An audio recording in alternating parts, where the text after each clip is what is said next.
El plano astral. Por Charles Webster Leadbeater. Capítulo 3. Habitantes. Humanos muertos. Ante todo conviene advertir que el calificativo de muertos dado vulgarmente a los seres humanos no vivientes ya en el mundo físico es en rigor absurdo, pues el ser humano siempre está vivo en uno o en otro mundo, y a menudo están mucho más vivos que nosotros los que llamamos muertos. Por lo tanto, este calificativo debe entenderse aplicado a los seres humanos que temporalmente carecen de cuerpo físico. Se subdividen en las 9 clases siguientes. Primera clase. Los Nirmnakias. Esta clase es excepcional y solo se menciona para completar la serie,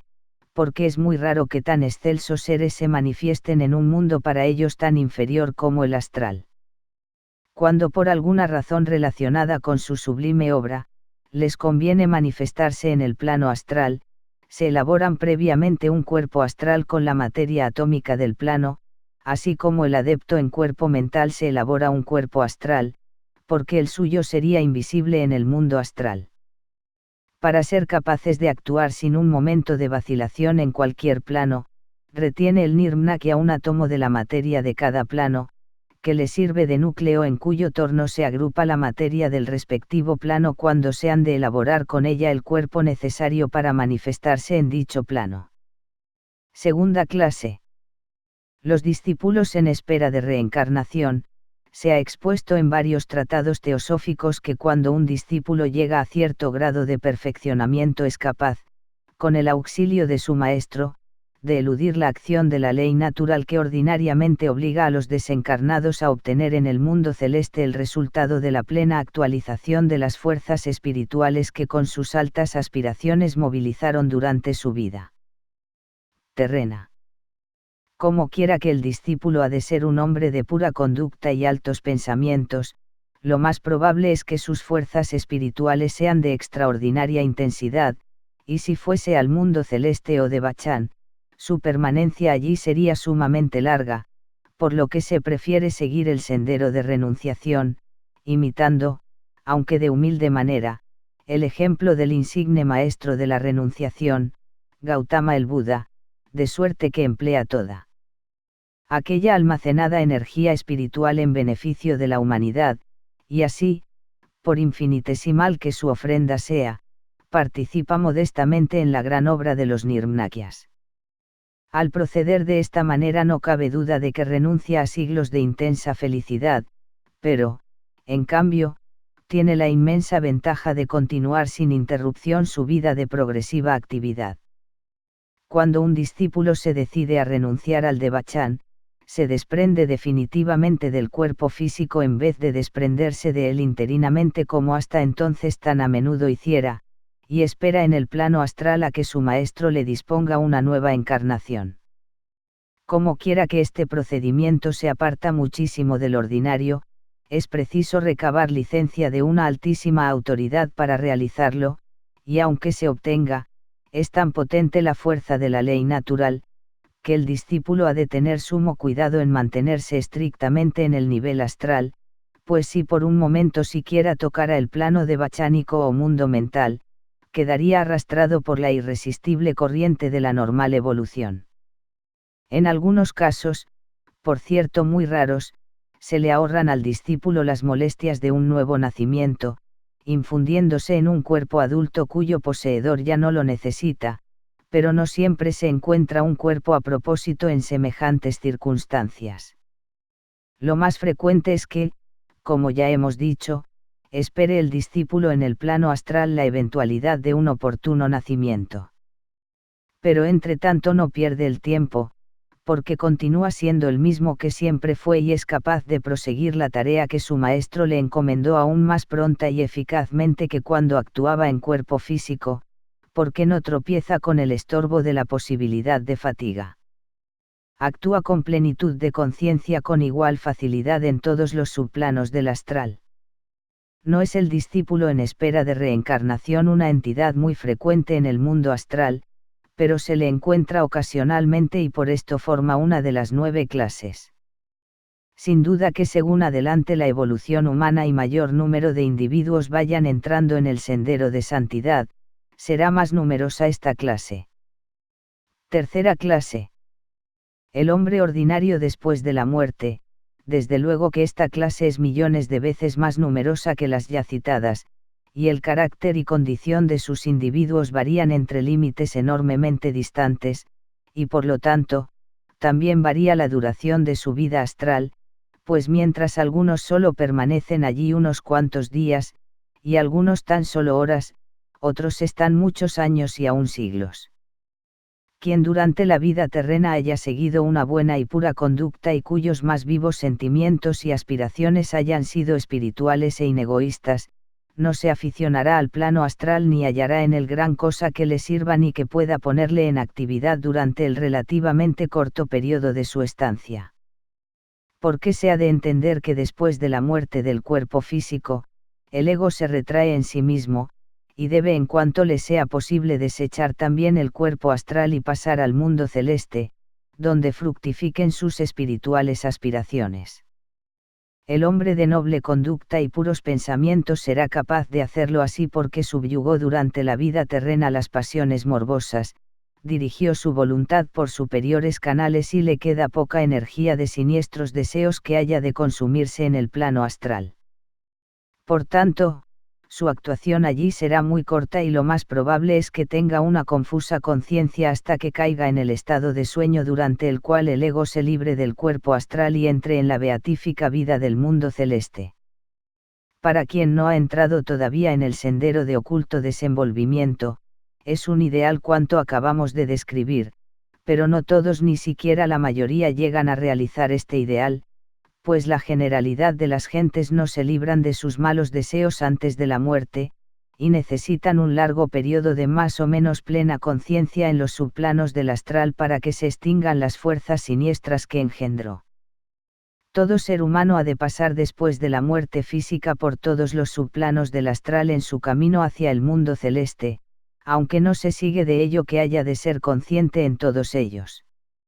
Así como es necesario que el cuerpo físico contenga en su constitución materia sólida, líquida, gaseosa y etérica, así también es indispensable que el cuerpo astral contenga partículas de todos los grados de materia astral, aunque las proporciones varían muchísimo en los diferentes casos. Conviene recordar que junto con la materia de su cuerpo astral atrae el hombre la correspondiente esencia elemental y durante su vida esta porción de esencia elemental de disgrega de la masa circundante y forma una especie de elemental artificial con definida existencia propia, aunque temporal, y sigue el curso de su natural involución sin conocimiento de las conveniencias o intereses del ego a que está adherido, de lo que resulta la perpetua lucha del alma con las incitaciones de la carne a que tan frecuentemente aluden los autores religiosos. Sin embargo, aunque hay una ley en los miembros que se rebela contra la ley del espíritu y aunque si el hombre cede a la ley de sus miembros en vez de reprimirla, entorpecerá gravemente su evolución, no se ha de considerar como un mal absoluto, porque en rigor es también una ley, una efusión de la divina energía que sigue su ordenado curso de involución hacia la materia densa, en vez del curso del ego que va ascendiendo y separándose de ella. Cuando al morir el cuerpo físico pasa el hombre al mundo astral, las desintegradoras fuerzas de la naturaleza comienzan a actuar sobre su cuerpo astral y el citado elemental tiene entonces existencia de peligrosa entidad separada. Por lo tanto, se apresta el hombre a la defensa y a mantener en cohesión el cuerpo astral tanto tiempo como le sea posible, para lo cual reordena la materia constituyente en una serie de capas, dejando en el exterior la más densa por ser la más resistente a la desintegración. Permanece el hombre en este ínfimo subplano hasta desasir de él a su verdadero ser, y entonces concentra su conciencia en la siguiente capa constituida por materia del sexto subplano, esto es, que se transfiere a este subplano. De esta suerte van eliminándose del cuerpo astral las partículas de materia correspondientes al subplano del que ya se ha retraído el ego por no sentir atracción por él, de modo que la densidad del cuerpo astral va disminuyendo a medida que sube de nivel, y únicamente se detiene cuando la densidad de su cuerpo astral es la misma que la de la materia del subplano.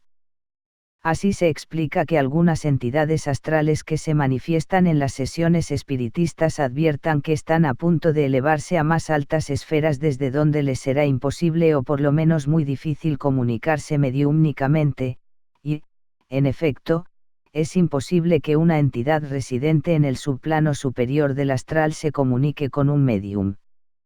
Así vemos que la permanencia del ego en cualquier subplano del astral está precisamente en relación con la cantidad de materia que de dicho subplano contiene su cuerpo astral, y esta cantidad depende a su vez de la conducta que observó durante la vida terrena y los deseos que satisfizo. Por consiguiente, es posible que quien haya vivido de conformidad con la divina ley, con armónicas emociones y puros y altos pensamientos, tenga al morir el cuerpo físico muy corta cantidad en su cuerpo astral de materia de los subplanos inferiores, de suerte que muy luego las fuerzas desintegrantes eliminarán dicha corta cantidad de materia grosera y podrá el ego ascender hasta el subplano cuya densidad sea la misma que la de la mayoría de su cuerpo astral. Si el individuo ha sido durante su vida terrena enteramente espiritual, su cuerpo astral será tan sutil que atravesará en rápida ascensión todos los subplanos del astral y despertará conscientemente en el subplano inferior del mundo celeste o plano mental, llamado también plano devachánico. Desde luego que, como quedó explicado anteriormente, los conceptos de ascensión, subida, paso, etc., son puramente convencionales, pues en realidad los planos y subplanos no están superpuestos ni escalonados como las capas de una cebolla o los peldaños de una gradería, sino que se interpenetran a pesar de la diferente densidad de sus materias como está interpenetrado el aire en el agua potable. Así es que al decir que el ego pasa de un subplano a otro no damos a entender que se mueva en el espacio, sino que enfoca su conciencia en aquel subplano. En el ínfimo subplano del astral solo permanecen los individuos que durante su vida terrena alimentaron pasiones siniestras y deseos brutales, los beodos habituales, los lujuriosos, avaros, egoístas y crueles. Permanecerán allí durante un tiempo proporcional a la intensidad de sus siniestras emociones, con terribles sufrimientos dimanentes de que sus torpes deseos son tan vivos como en la tierra y no pueden satisfacerlos, a menos que obsesionen a algún viviente en el mundo físico que alimente los mismos deseos y se valgan de su cuerpo físico para satisfacerlos. Los individuos de honesta conducta, poco hallarán probablemente que les retenga en el ínfimo subplano del astral, pero si sus pensamientos y deseos durante la vida física se enfocaron tenazmente en las cosas materiales y en los intereses, se detendrán en el sexto subplano atraídos todavía por los lugares que frecuentaron y las personas con quienes más íntimamente convivieron. De análoga índole son los subplanos quinto y cuarto, pero ya no le atraen tan intensamente al desencarnado las cosas del mundo terrestre, y propende a modelar su ambiente en relación con la índole de su más persistente pensamiento. En el tercer subplano advertimos que sus habitantes viven en imaginarias ciudades, aunque no cada individuo en la por él imaginada, sino en herencia y ampliación de las imaginativamente construidas por sus predecesores. Allí se encuentran iglesias, escuelas y casas de la tierra de verano o país estival tan a menudo descritas en las sesiones espiritistas, pero al observador viviente en la tierra que visita dicho subplano no le parecen semejantes construcciones tan reales y hermosas como las consideran sus creadores. El segundo subplano parece la especial residencia del tartufismo religioso, de los clérigos y prelados egoístas y de nula espiritualidad que se ufanan de sus lujosos ornamentos y se jactan de ser la personal representación de la particular deidad de su país y de su época. El primer subplano parece estar particularmente apropiado a quienes durante la vida terrestre se entregaron a investigaciones intelectuales de tipo materialista, no precisamente en beneficio de la humanidad, sino más bien por motivos de ambición egoísta o por deporte y entretenimiento intelectual. Tales individuos permanecen durante largos años en este primer subplano, gozosos en la resolución de sus problemas intelectuales, pero sin beneficiar a nadie, y adelantando muy poco en el camino hacia el mundo celeste. Se ha de entender, según queda dicho, que la idea de espacio abierto no se ha de asociar en modo alguno con estos subplanos. Una entidad desencarnada que actúe en uno de los subplanos del astral, podrá trasladarse al punto de la atmósfera terrestre a donde le lleve su pensamiento, pero, no obstante, el traslado de lugar no será capaz de enfocar su conciencia en el subplano inmediatamente superior hasta cumplido el proceso de desasimilación ya explicado. Esta regla no tiene excepción que sepamos, aunque naturalmente las acciones del hombre cuando se halla consciente en un subplano pueden, dentro de ciertos límites, acortar o alargar su relación con él. Pero la intensidad de la conciencia de un individuo en determinado subplano no sigue invariablemente la misma ley. Por ejemplo, supongamos el caso extremo de un hombre que trajo de su anterior encarnación tendencias cuya manifestación requiere gran cantidad de materia del séptimo subplano astral, pero que en su presente vida tuvo ocasión de conocer en sus primeros años la posibilidad y necesidad de subyugar dichas tendencias. Es poco probable que tengan completo éxito sus esfuerzos para subyugarlas, pero si lo tuvieran, irían lentamente sustituyéndose por partículas finas las groseras de su cuerpo astral. Este proceso sería muy lento y pudiera ocurrir que el individuo muriese antes de haberse sustituido por las finas la mitad de las partículas groseras, por lo que aún quedaría bastante materia del ínfimo subplano en su cuerpo astral para obligarle a permanecer allí largo tiempo,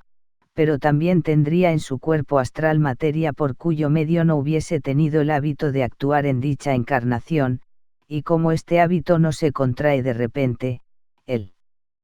resultado fuera que el individuo permanecería en el ínfimo subplano hasta desintegrar la materia que de este subplano contuviera su cuerpo astral, aunque estaría inconsciente y como dormido sin que le afectasen las desagradables influencias del subplano. Digamos de paso que la comunicación mutua de las entidades astrales está limitada, como en el mundo físico, por el conocimiento individual, es decir, que solo se comunican y tratan y se relacionan entre sí los individuos que tienen las mismas ideas, el mismo idioma y las mismas simpatías, mientras que un discípulo es capaz de usar su cuerpo mental para comunicar sus pensamientos a las entidades humanas más fácil y rápidamente que en la Tierra por medio de impresiones mentales. La poética idea que considera la muerte como la niveladora universal es un absurdo nacido de la ignorancia,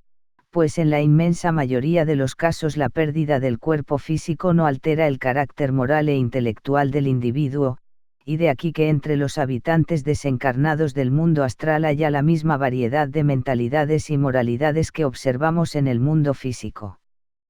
Las vulgares enseñanzas religiosas de Occidente respecto a la escatología humana, o como se dice en términos teológicos de los novísimos o postrimerías del hombre, han sido y siguen siendo tan inexactas,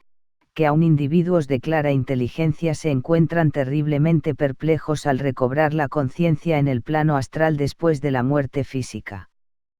La condición en que se ve el recién llegado difiere tan radicalmente de cuanto se le enseñó a esperar, que muchos se resisten a creer que hayan muerto. Tan escaso valor práctico tiene la jactanciosa creencia vulgar en la inmortalidad del alma, que gran número de individuos considera el hecho de estar todavía conscientes, como una prueba absoluta de que no han muerto. Además, a la horrible doctrina de las penas eternas se han de achacar los lastimeros e infundados terrores que sobrecogen a los nuevamente llegados. En muchos casos,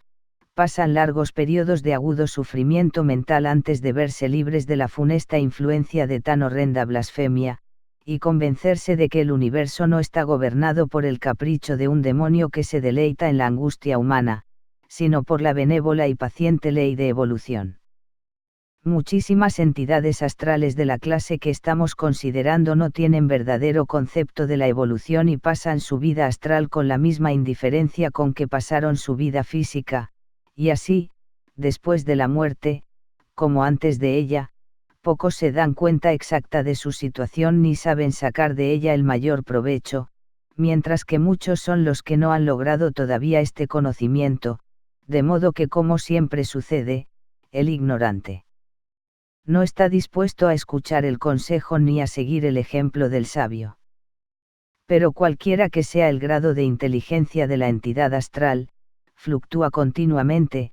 porque la mente inferior está influida en opuestos sentidos por la naturaleza espiritual que actúa en los niveles superiores y las potentes fuerzas del deseo que actúan desde abajo. Por lo tanto, oscila la mente inferior entre las dos atracciones, aunque con siempre creciente tendencia hacia la naturaleza superior a medida que se van debilitando hasta extinguirse las fuerzas del deseo. Aquí interviene una de las objeciones contra las sesiones espiritistas.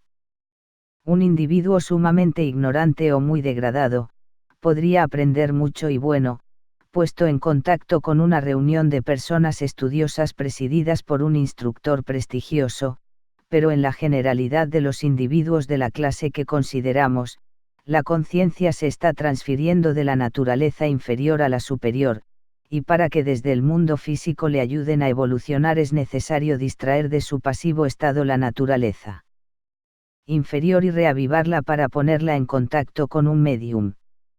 El peligro de esta comunicación se advierte al considerar que como el ego se retrae en sí mismo, no es capaz de influir en la naturaleza inferior,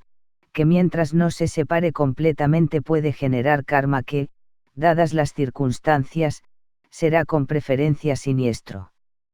Aparte de la influencia que de un medium pueda recibir una entidad astral, hay otra mucho más frecuente capaz de retardar el progreso de una entidad desencarnada en su camino hacia el mundo celeste. Esta siniestra influencia es la de la aguda e irreprimible pena que por la pérdida del ser amado experimentan sus parientes y amigos. Este es uno de los muchos tétricos resultados de la tremendamente equivocada e irreligiosa idea desde hace siglos dominante en Occidente acerca de la muerte, que no solo ocasiona intenso e innecesario duelo por la temporaria separación de los seres amados, sino que la aguda afición de los que se quedan perjudica grandemente al que se marchó del lado de los suyos. Cuando nuestro desencarnado hermano, si cumplió como bueno durante la vida terrena, se sume pacífica y naturalmente en la inconsciencia que precede a su despertar en los esplendores del mundo celeste, le perturban las vibraciones de los llantos, lamentos y gemidos que renuevan el recuerdo de las cosas del mundo que acaba de dejar. Convendría que cuantos pierden temporalmente a un ser amado se convencieran del deber en que están, en beneficio del mismo ser amado, de reprimir su dolor, que, por natural que pueda ser, es esencialmente egoísta. No quiere esto decir ni mucho menos, que las enseñanzas ocultas aconsejen el olvido de los muertos, antes al contrario, afirman que el afectuoso recuerdo de los que ya salieron de este mundo es una fuerza que, acertadamente dirigida en el sentido del ferviente deseo de que llegue pronto al mundo celeste, le será sumamente provechosa, mientras que las quejumbrosas lamentaciones y los copiosos llantos no solo son inútiles, sino perjudiciales. Con seguro instinto prescribe la religión hinduista las ceremonias fúnebres del Sraddha y la Iglesia católica las oraciones por los difuntos. Sin embargo, sucede a veces que el deseo de comunicación proviene del desencarnado, por la necesidad en que se encuentra de advertir algo de excepcional importancia a los que dejó en la tierra, como, por ejemplo, el sitio donde está guardado un testamento que se cree perdido, aunque más a menudo el deseo de comunicación es trivial, pero sea como sea, si está firmemente arraigado en el ánimo del difunto, conviene que pueda realizarlo,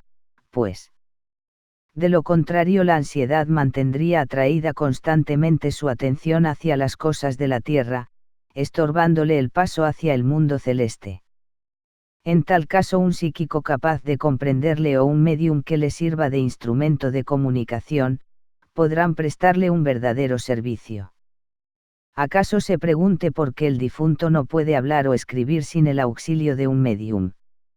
La razón es que un estado de materia solo puede actuar sobre el estado inmediatamente inferior, y como el difunto no tiene en su organismo otra materia densa que la de su cuerpo astral, le es imposible provocar vibraciones sonoras en el aire ni mover un lápiz sin tomar prestada materia etérea, que es la inmediatamente inferior a la astral, con la que puede transmitir un impulso desde el plano astral al plano físico. No puede sustraer esta materia de una persona normal cuyos principios están íntimamente enlazados porque no dispone de medios suficientes para separarlos, pero como la característica de la mediumnidad es la fácil separación de los principios constituyentes del hombre, puede extraer sin dificultad de un medium la materia que necesita para manifestarse. Cuando la entidad desencarnada deseosa de comunicación con los encarnados no encuentra un medium a propósito o no sabe cómo valerse de él, hace chapuceros y desatinados esfuerzos para comunicarse por su cuenta y la intensidad de su deseo pone en ciega actuación fuerzas elementales de que resultan las incoherentes manifestaciones del repiqueteo de timbres, lluvia de piedras, movimiento de muebles, etc. Si por acaso un psíquico o medium va a la casa donde semejantes manifestaciones se producen, puede ser capaz de averiguar qué entidad es la causante y recibir su comunicación, dando con ello fin a las perturbaciones. Sin embargo, no será siempre este el caso, pues las fuerzas elementales pueden ponerse en acción por varias causas. Cuarta clase. La sombra, cuando el ego con sus principios superiores se separa definitivamente del cuerpo astral, termina la vida astral y pasa al mundo o condición de bachánica. Así como en la muerte física se desprende el ego del cuerpo físico, así en la muerte astral desecha el cuerpo astral, que también se desintegra como se desintegró el físico. Si el ego se purificó completamente de todo deseo mundano y de toda pasión siniestra durante la vida terrena, y dirigió sus energías por la línea de la inegoísta aspiración espiritual, quedará revestido del cuerpo mental como externa envoltura, y el desechado cuerpo astral será un cadáver como un tiempo lo fue el desechado cuerpo físico. Aun en el caso de un individuo que no haya sido tan virtuoso durante la vida física, se logrará casi el mismo resultado si las fuerzas de los siniestros deseos y pasiones se agotan durante la vida astral. Pero la inmensa mayoría de los humanos hacen tan solo débiles y fríos esfuerzos durante la vida terrena para reprimir y rechazar los nocivos impulsos de su naturaleza inferior, y en consecuencia se condenas a una más prolongada estancia en el plano astral y también a la pérdida de una porción de su mente inferior. Desde luego que esta frase es un método material de expresar el reflejo de la mente superior en la inferior, pero se tendrá más clara idea de lo que efectivamente sucede si adoptamos la hipótesis de que la mente envía una parte de sí misma a la personalidad de cada encarnación, y espera reintegrarla al fin de la vida terrena, enriquecida con todas sus variadas experiencias. Pero la mayoría de las gentes se esclavizan tan lastimosamente a sus bajos deseos, que una porción de su mente inferior se entreteje tan íntimamente con el cuerpo astral, que con él se separa del ego. Por lo tanto, en este caso el desechado cuerpo no solo constará de materia astral, sino también de las partículas de materia mental con ella entretejidas y que por decirlo así quedaron arrancadas de la mente inferior. La proporción de materia astral y materia mental inferior contenidas en el desechado cuerpo depende del grado en que la mente inferior se ha entretejido con las pasiones siniestras y bajos deseos. La combinación de ambas clases de materia es tan fuerte, que al pasar el desechado cuerpo por los subplanos del astral no puede separarse la parte mental. Así se pone en existencia una temporánea entidad llamada la sombra, que no es en modo alguno el ego o verdadero ser humano, que pasó al mundo celeste,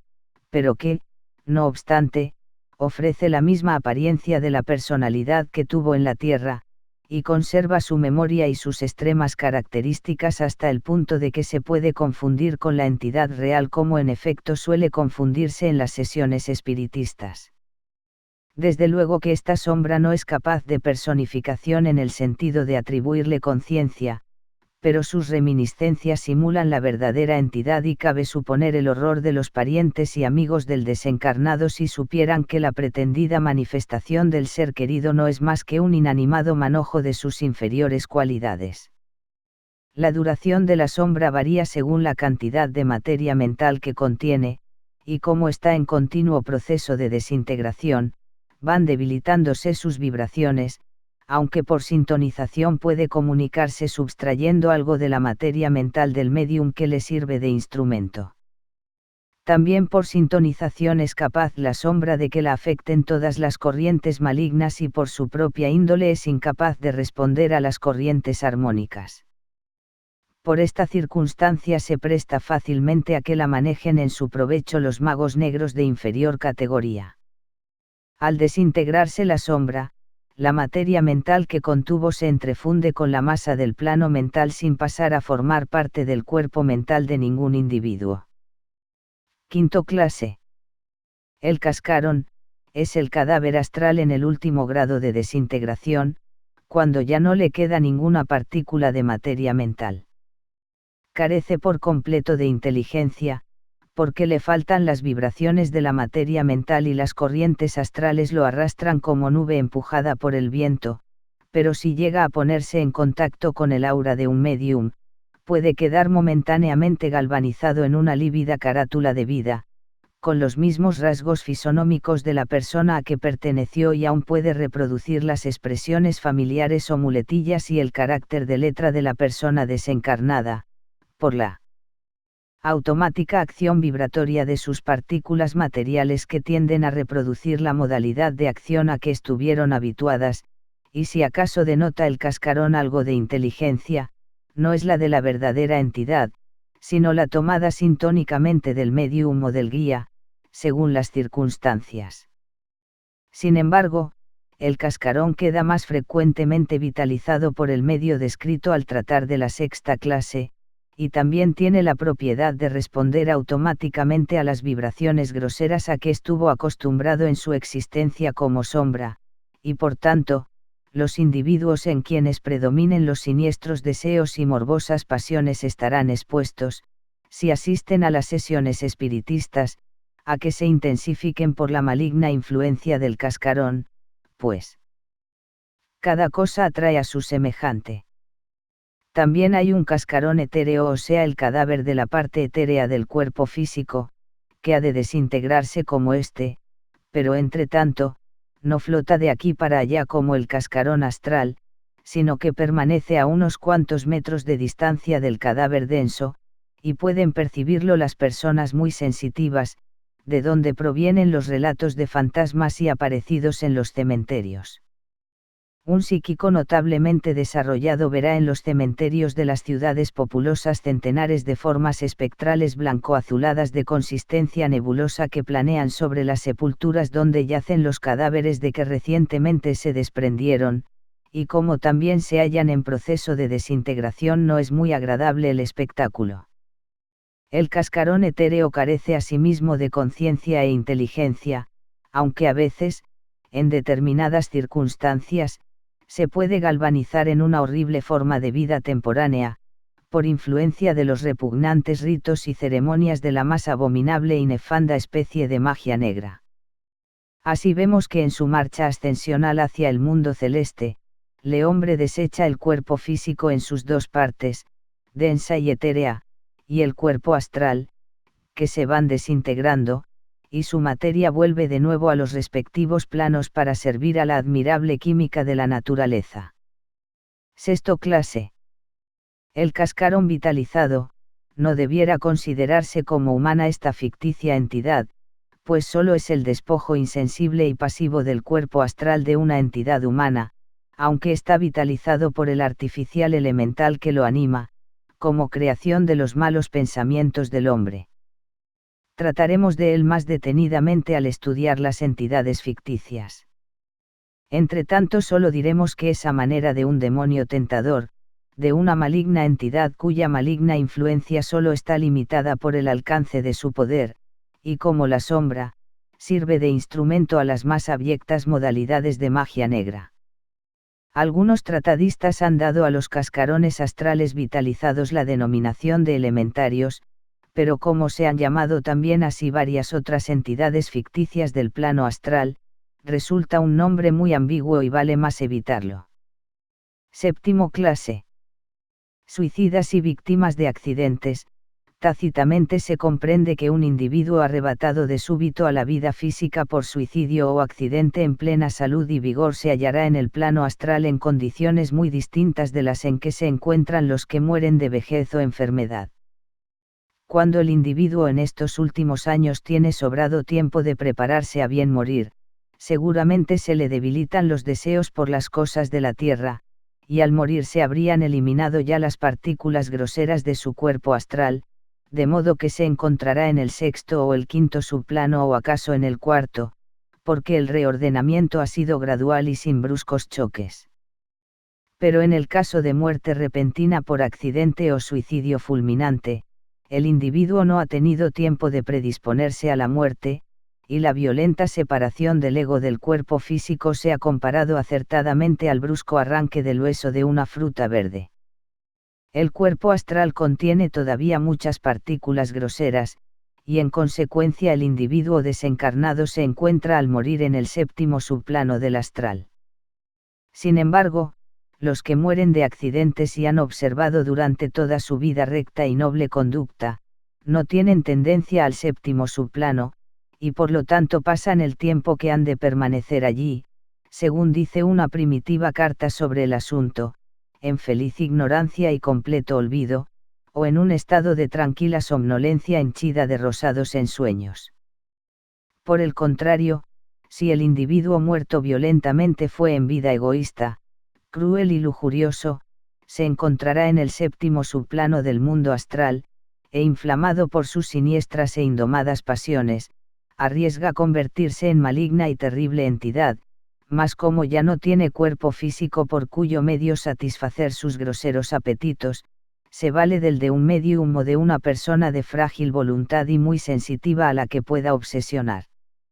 De suerte que se deleita en la práctica de todos los artificios ilusorios que aquel subplano pone a su disposición para inducir a los incautos vivientes en el mundo físico a cometer los excesos que tan funestos le fueron.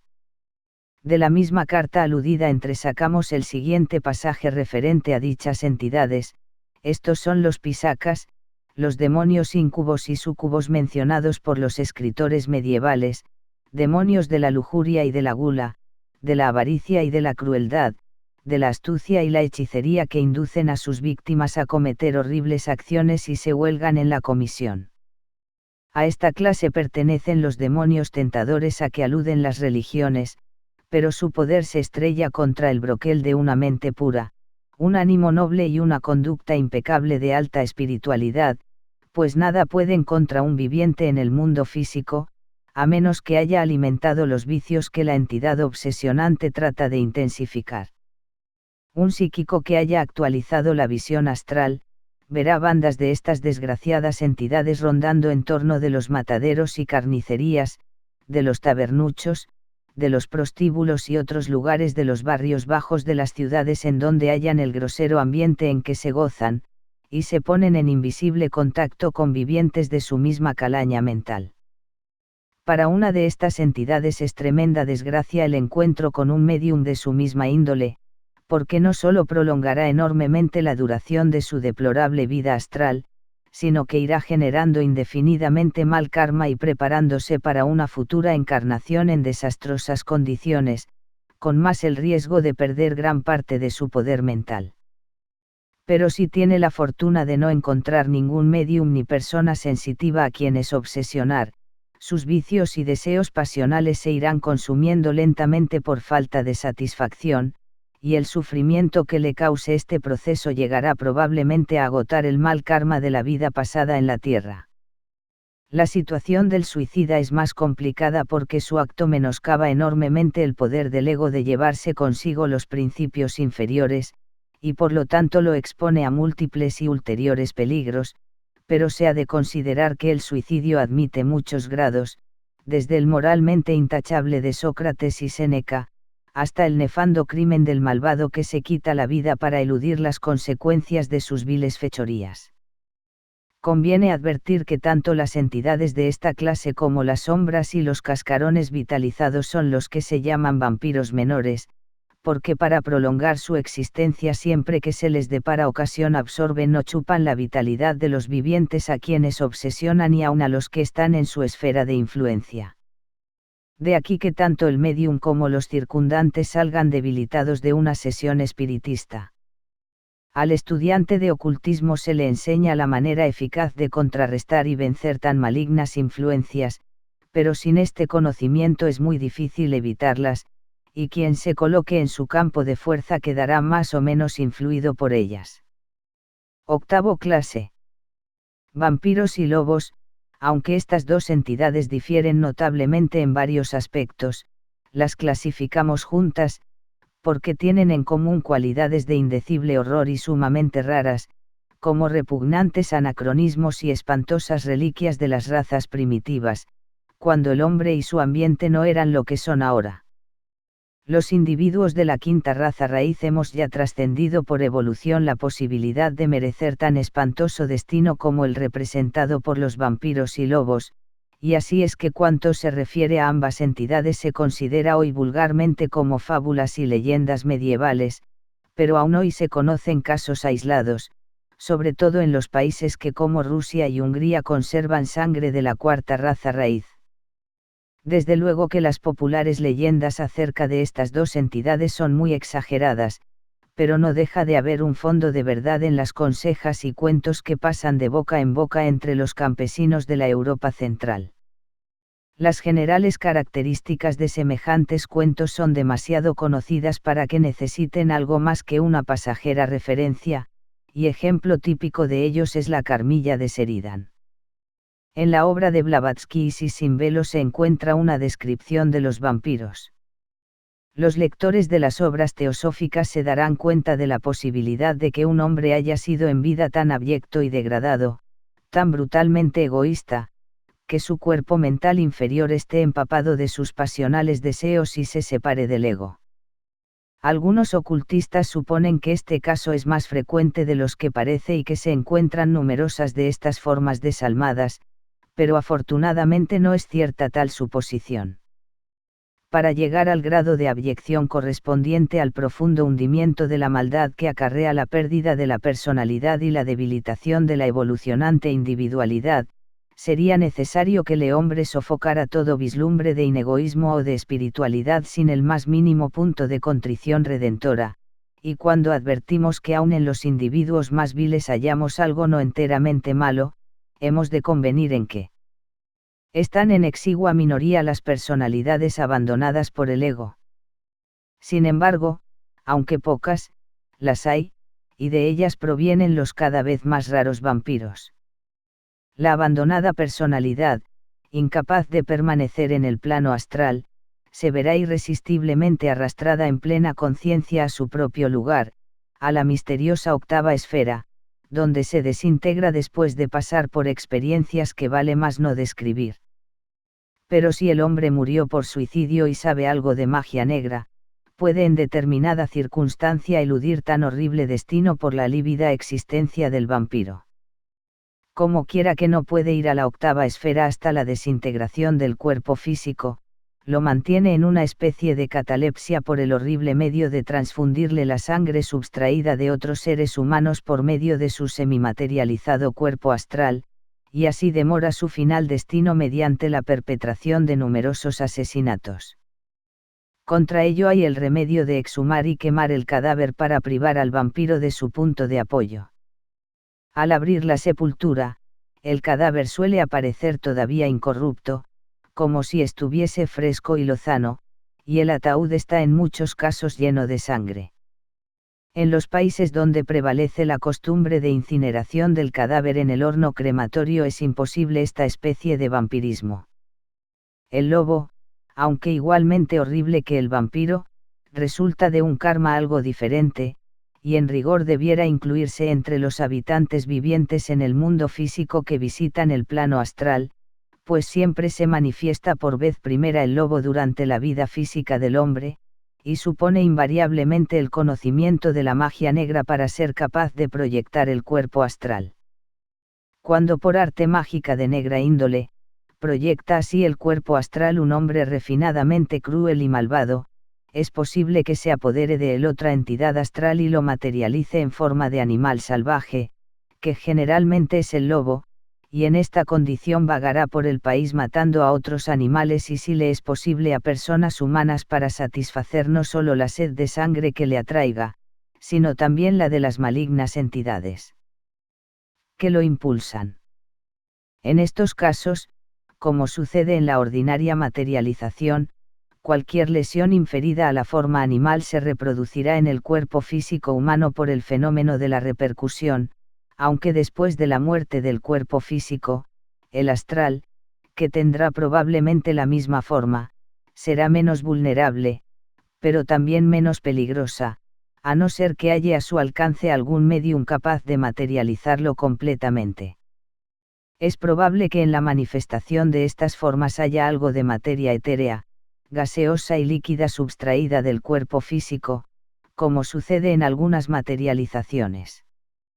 En todo caso, este cuerpo fluídico es capaz de apartarse del cadáver a mucha mayor distancia de la que de otro modo le fuera posible a un vehículo que contenga cierta cantidad de materia etérea. Costumbre y moda de la época, es burlarse de las que llaman necias supersticiones de ignorantes aldeanos, pero tanto en los casos anteriores como en muchos otros, el estudiante de ocultismo se convence tras detenido examen de que en los al parecer fantásticos relatos y leyendas absurdas subyacen enigmáticas u olvidadas verdades de la naturaleza y es en consecuencia tan cauto en rechazarlos como en aceptarlos. Quienes se propongan explorar el mundo astral no han de temer el encuentro de estas repugnantes entidades, porque son ahora sumamente raras y según pase el tiempo irá disminuyendo aún más su escaso número. En todo caso, su manifestación se contrae a las inmediaciones del cadáver del que fue su cuerpo físico, como cabe suponer de su extremada índole material. Noveno clase. El mago negro y sus discípulos. Esta entidad corresponde al extremo opuesto de la escala en que se halla el discípulo en espera de reencarnación, pero en el caso del mago negro, en vez de recabar licencia para emplear un método extraordinario de progreso, desafía el natural proceso de la evolución, manteniéndose en la vida astral por medios de la más horrible índole. Fácil sería establecer varias subdivisiones de esta clase según su objeto, sus métodos y la posible duración de su existencia en el mundo astral, pero como no son agradables temas de estudio y todo cuanto le conviene saber al estudiante es la manera de evitar el encuentro de estas entidades, será más interesante pasar al examen de otra parte de nuestro estudio. Baste saber que toda entidad humana que se esfuerce en prolongar su vida astral más allá de sus naturales límites ha de hacerlo a costa de la vitalidad subtraída a otros seres humanos.